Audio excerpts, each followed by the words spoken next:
And we are back. Welcome into another episode of Noel's podcast, episode number 12. I'm the host, Noel Tesfa. Big thanks and shout out to everyone that's tuned in, who continues to show the pod love. Please keep doing that. Like, comment, subscribe, share, follow on all social media platforms. And let's just continue to run this thing up.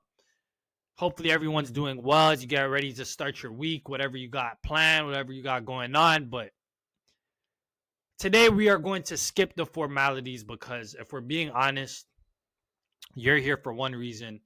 I'm here for one reason, and that's to talk Game 7 Western Conference Finals.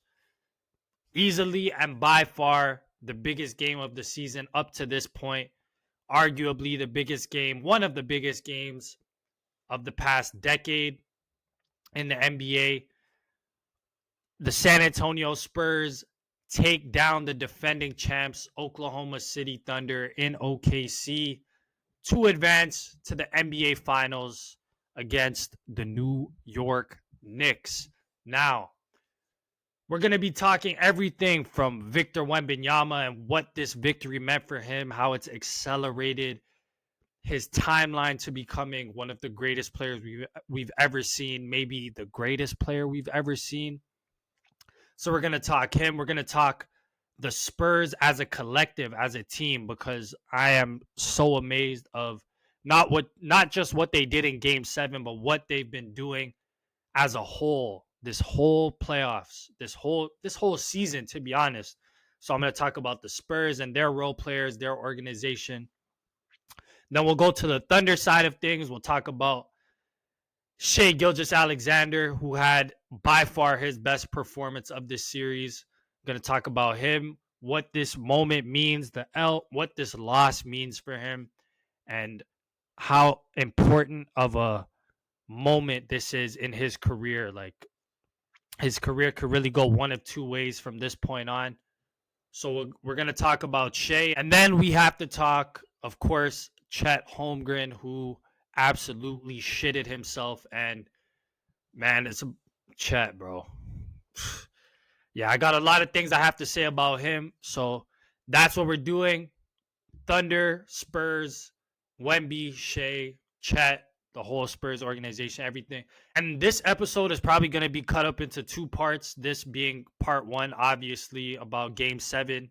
And then part 2 will be my predictions and preview for the NBA Finals between the Knicks and the Spurs. I'm probably going to be dropping part 2 either later on today, most likely tomorrow, though. So be on the lookout for that. Part 1, Game 7, Part 2, NBA Finals preview. And that's going to be today's episode. Hopefully you guys enjoy it. Make sure you stick around till the end. Be on the lookout for part 2. Now, without further ado, let's get into Game 7. Saturday night, final score 111-103. Like I said, the Spurs take the dub in Oklahoma City. And what this game signifies is the official beginning of the Victor Wembanyama era in the NBA. Whether the Spurs win or lose the finals. And that's no disrespect to the Knicks. And actually, the Knicks, you know what? I'm going to save my prediction for part 2. But no disrespect towards the Knicks. But even if the Spurs lose, I don't think the Knicks are going to be some type of like roadblock for them going forward. Like this team that they're going to constantly have to go through in order to get to the championship because of age and other factors. Like the Knicks, as good as they've been playing, I don't see them sustaining this for the next 4, 5, 6, 7 years. Age being the main factor. So the Knicks aren't going to be that roadblock for the Spurs. But the one team that I did expect to be that roadblock and, you know, the Spurs are just going to have to go through every year was OKC. And they beat them. The first time they matched up in the playoffs, and the Spurs beat them. So now, the mountain to climb in the NBA, the person that you're going to have to go through to reach the mountaintop is Victor Wembanyama and the San Antonio Spurs, literally and figuratively, being the mountain to climb. I don't think people are fully grasping and understanding how unprecedented of a career Victor Wembanyama is already having, and the type of run that he's on right now. Yo, this does not happen. I want people to like fully get this. I'll put it in this context. The only players age 22 or younger to be the best player on a finals team. I know last week I compared Wemby kind of to Magic Johnson, but as great as Magic was as a rookie, that was still Kareem's team at the end of the day. It didn't become Magic's team till years later. So the only two players in NBA history to be the best player on a finals team, age 22 or younger, LeBron James, Tim Duncan. And let me tell you the difference between Wemby and the two guys that I just mentioned. First, LeBron. As LeBron's run in 2007 was insane. The 48 special against Detroit in the conference finals, carrying that Cavs team. Just making the finals was an accomplishment in itself. But nobody at that time expected the Cavs to even compete against the Spurs. And they were right. They lost. They got swept 4-0. They didn't win a game in LeBron's first trip to the finals. Wemby's team is favored to win. They're a minus 200 favorite in Vegas. So expectation. People expect Wemby to win. People weren't expecting LeBron's team to win. Now, the supporting cast is a lot different, and I'm going to get into that. But still, expectations. That's a difference between Wemby and LeBron. Wemby and Duncan, ironically, Duncan being a part of the Spurs. And he was great. Best player on the team in 99. I think that was his second year. But the difference between Wemby and Duncan is that Duncan already had an established front court mate in David Robinson, who David Robinson retired as one of the 30 to 35 greatest players ever. And he was one of the best players of his era, won an MVP, part of the dream team. So Duncan at least had somebody next to him who was an established superstar. Wemby's best teammates, Castle and Harper, those guys are younger than him. Like, they're coming up at the same time. They're not established as amazing as they have been. So that's the difference. And I didn't even mention that this is his first playoff run. Duncan had made the playoffs the previous year. LeBron had made the playoffs the previous year before they had made the finals. This is Wemby's first playoff run. This is the first time we're seeing him in playoff action. And he goes to the finals. And people throw around the word generational a lot, especially lately. Like, this guy's a generational talent. This guy's a generational talent. We say that about, all of the super great prospects. We said it about Zion Williamson. People have said it about Cooper Flagg. Some people said it about Ben Simmons. Once in a generation means once in a generation. LeBron James, generational. Michael Jordan, generational. Kareem Abdul-Jabbar, generational. And I say all that to say, I don't even think we should be calling Victor Wembanyama a generational talent and a generational player, because I feel like it's an understatement. This guy is a once-in-a-lifetime player. We are going to see him once in our lifetime. We will never see another player like Victor Wembanyama again. And the reason for that is because, first of all, you can't teach 7'6", 7'5". I know they list him at. I think they list him at 7'4". They're obviously lying. He's at least 7'5", maybe 7'6". You can't teach that type of height. And then you combine that with the fact that his jumper is as pure as it is, with the range that he has, can shoot from 30, 40 feet out, has a handle as tight as it can be for someone at that size, the agility, the mobility.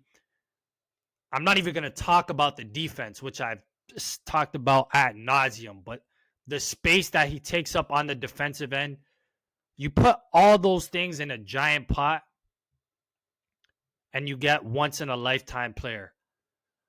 But the one thing that separates Wemby from all the guys who were considered to be, or who were supposed to be, generational talents, generational players, generational superstars, the one thing that separates him from them is how much he cares. The love, the passion that he has for the game and wanting to be great. That's something, like, for me personally, that's something I'll always admire and hold in such a high regard, because too often, especially nowadays, not just in the NBA, but in society in general, it's cool not to care. It's cool to have a nonchalant attitude towards things. It's not cool to be a tryhard. It's not cool to give it your all. Wemby doesn't give a damn about none of that. Every single game, he puts it all on the line, win or lose, and you can tell how much this shit means to him. When you see him crying, when you see the tears on his face after winning that game 7, you can tell, like, this is, and some people will call it performative. The tear, when you see him crying, oh, he's being performative. All we see is the tears. We don't see the hours and hours and weeks and months and years of work and preparation that lead to those tears, you know? So we just see the tears and we're like, he's being performative. No, you can tell that's a guy who literally devotes everything to being great at this sport. And that's something that, like, I will always respect, and I will never hate on a player for that, because I've been watching the NBA for 3/4 of my life, and I've seen guys with insane talent, crazy ability enter the league, come and go. And you can tell, like, they were cool with the just getting the money and the fame and the lifestyle, the cars, the women. They were satisfied with all of that. And some of them even had really good careers, but never reached that full potential and, like, status that they could have. You can tell Wemby is not content or satisfied with being good. He's not satisfied with being great. He doesn't even seem like he's satisfied with being one of the greatest.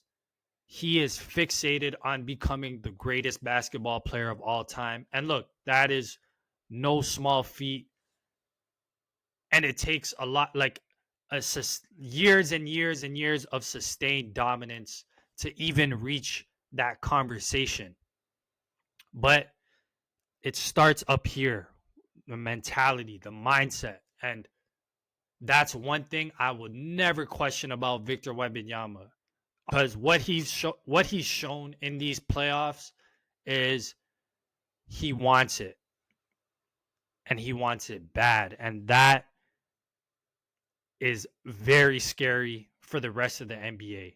To go back to the game 7, when you look at the stats, he didn't, like, it's nothing that's going to blow you away. He had 22 points, 7 rebounds, shot less than 50% from the field. So again, you look at the box score, you know, okay, cool game. The impact that he had was felt all 4 quarters on offense and defense. Defense, we don't even have to talk about. This, again, the space that he takes up, the fear that he instills in the opponents, block shots, contested shots, all of that. That does not need to be said. But on offense, it's like, oh, he didn't score a bunch of points. He had 22 points.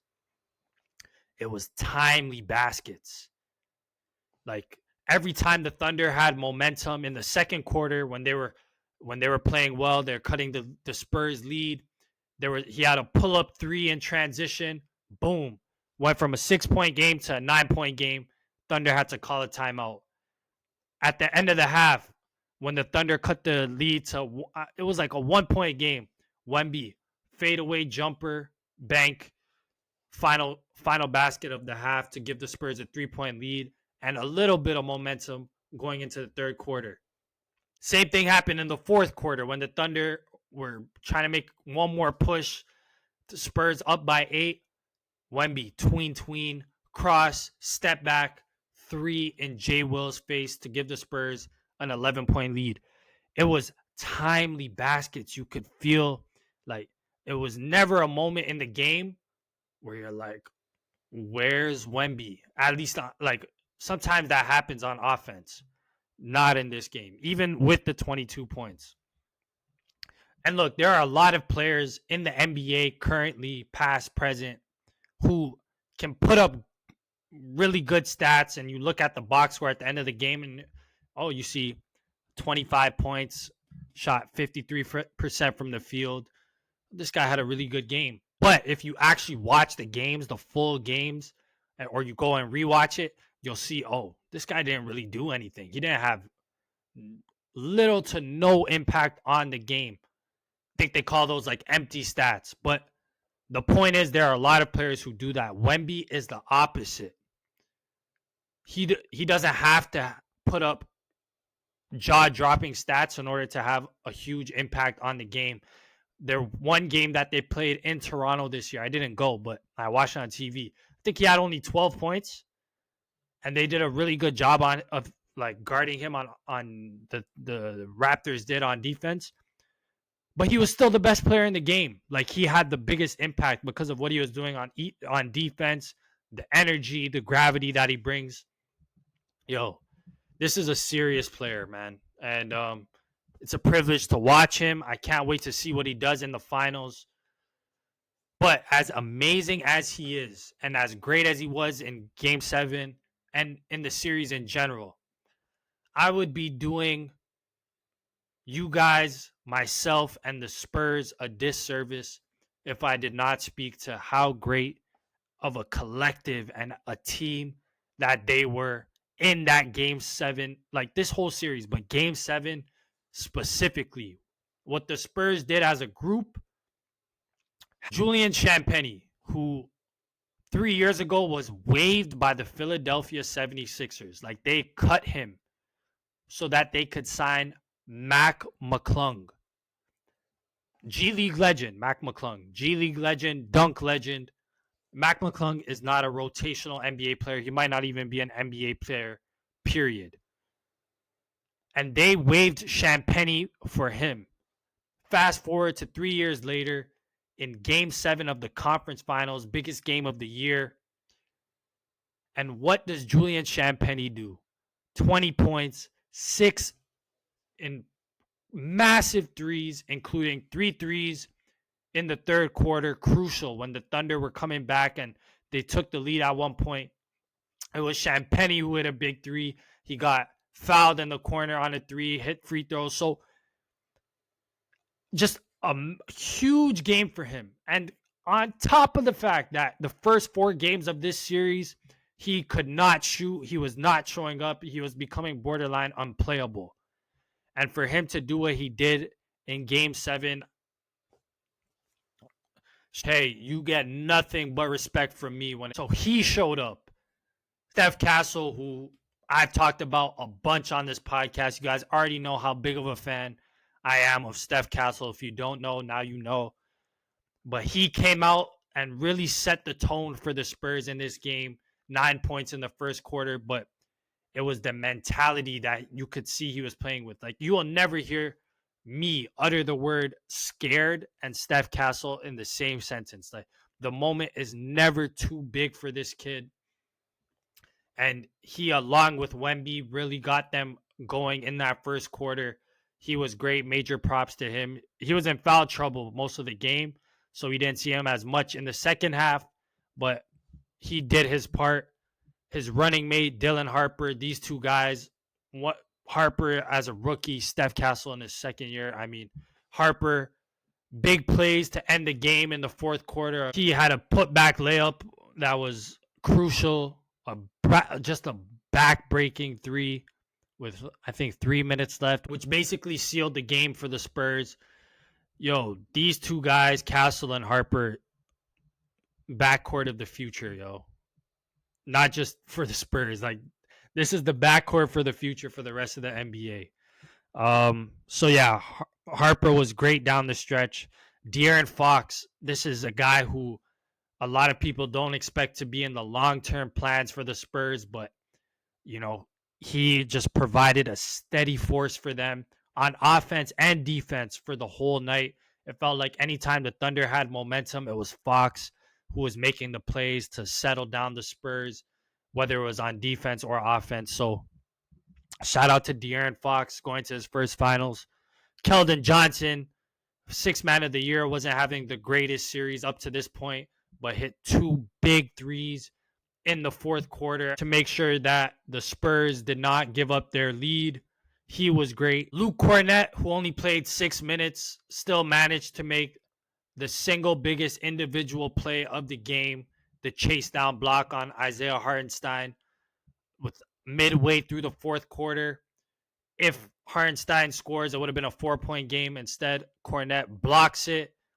Spurs go down the other end. Steph Castle pull-up jumper, and it goes from what could have been a 4-point game to an 8-point game. And swings like that are so crucial in a game 7. So Cornett, only 6 minutes, did his part. And the Spurs as a collective, I can't say enough about them. Every time OKC took a lead or cut it close, the Spurs remained calm. And they always had a response. And that's the sign of a true champion, being able to weather the storm at various points in a game. And this is going to be a tall task for the Knicks, because if the Spurs are clicking like this, it's going to be hard. It's hard for me to see anybody for the next however many years beating them. But yeah, we say this about every eventual champion. We've said this about in the past year, and nobody has repeated. So, but we're going to see. And that's why the San Antonio Spurs are going to the NBA Finals. And we'll see. We'll see if they can sustain this level of play against the Knicks, who have been awesome. But I'm excited to see how that one goes. Now let's get to the Thunder side of things. SGA had by far his best performance of the series, 35 points, 9 assists. And he's had 30-point games in this series. Game 2, I think he had 30. Game 5, but none of them felt like this. Like, you know when a signature SGA game is happening. And in that second quarter, the way he took over, hitting the 3 tough, contested mid-range shots, getting to the basket when they started double-teaming him. He was finding his teammates in open spots. They were knocking down shots. So you could tell, and it's no secret why the second quarter was the best quarter that the Thunder played in this game, and it was because SGA took over, and instead of letting the double teams and the defenders attack him, he was attacking them. And that was getting him into rhythm, not only for himself, but for his teammates. Same thing in the third quarter. He was scoring. But by the fourth quarter, you could tell he was gassed. His legs were basically gone, shooting. All his shots seemed short, hitting front rim. I think he airballed a shot. So despite not having the greatest fourth quarter, I still feel like he was the best player in this specific game. And bottom line is, he needed a performance like that, because if he had a bad game on top of the Thunder losing, it would have been a really tough offseason for him, and like the discourse would have got nasty. Oh, Shea, I talked about it on my last episode. Like people would go back hindsight and be, yeah, he got lucky with the injuries, but he needed today's performance to validate those MVPs, and he did it. But they still lost, and he said it in the press conference yesterday, talking about that this season is a failure. He did not reach his goal, which is to win a championship. So regardless of any of the other accolades that he received, this season was a failure. And I agree with him. If you don't reach your goal, it's a failure. You can still learn from it, but you failed at the end of the day. And this is a very, very crucial time in SGA's career. Not just next year, but these next few years. And now he's at a much different point of his career than he was a few years ago. Today, he is, in my opinion, undeservedly one of the most hated players in the NBA. People don't want to see him win. They don't like the flopping and the whole, we're not going to get into that. But people don't want to see SGA win. So there's that. And he was right there. He was right, like he was about to enter the Steph, Kobe, greatest guards of all time conversation if he were to have gotten past this and won back-to-back championships. But it didn't happen, and now he's still, he's still an all-time great, but he didn't get to where he could have gotten if they won the championship. So what does this mean? So he's hit a bit of a crossroad that every great guard has gotten to in their career. Magic Johnson became Tragic Bronson in 1984 after his poor finals performance against the Celtics. He came back, won a few championships. Michael Jordan couldn't get past the Pistons in the late 80s, the way they were beating him up. And he came and became Michael Jordan with the 6 championships after that. Kobe, people then were like, oh, can he win without Shaq? After Shaq left in 2004. And he went through a few years where he couldn't get it done, but eventually back-to-back championships. Steph Curry in 2016, meltdown against LeBron and the Cavs, 3-1, lost a 3-1 lead. What does he do? He comes back. I know his career is a bit different because of the whole KD move and stuff, but still. But after 2016, Steph went on to win 3 championships, including a finals MVP in 2022. So every great guard has been at this crossroad in their career where it could have gone one or two ways. And the great ones always manage to surpass whatever obstacle is in their career. And now SGA has that obstacle. The Spurs and Wemby are going to be here for the rest of his career. And I'm so interested to see how he is, if he is, and how he is going to be able to get past these guys. It's not impossible. They took him to Game 7, and 2 of their best players were injured. But this is the mountain to climb. And if he wants to really get into that upper echelon of all-time guards and get into that conversation of all-time greats, he's going to have to find a way to beat the team who's simply had his number all year. So we'll see. We'll see what Shea does next year and the years to follow. But at least he did not go outside. Unfortunately, I cannot say the same about his teammate, Chet Holmgren. Chet, this is about to be a tough offseason for you, my boy. And it's so crazy to me how one bad series can basically erase an entire season of great play. And Chet was great this year. Made his first All-Star team, 3rd team All-NBA, 2nd in Defensive Player of the Year voting. Like, this was the best season of Chet's career. And yet, the only thing that people are going to remember about Chet Holmgren from this past season is getting absolutely sunned by Victor Wembanyama. Dude, this guy he shot the ball twice in the first 2.5 minutes of this game 7. Right? Made the first one, missed the second one. Cool. He did not attempt one single shot for the rest of the game. Not one. It's one thing to go out and shoot and just miss. You know, you have a bad night, you're out of rhythm.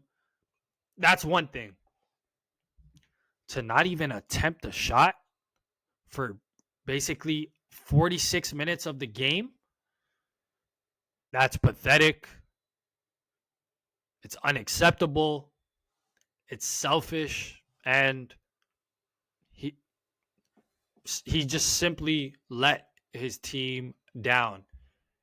And I said this offseason is going to be a tough one for Chet, not only because of how people are going to talk about his performance and, you know, dissect everything, but he's going to be, for the next few weeks especially, his name is going to be heavily brought up when we're talking about Giannis Antetokounmpo trades. And look, I don't think Sam Presti is the type of person to make an impulsive move where he essentially blows up his young core to bring in Giannis, who is about to be 32 and injury prone. I don't think it's going to happen, but that's not going to stop the discussions, and it's going to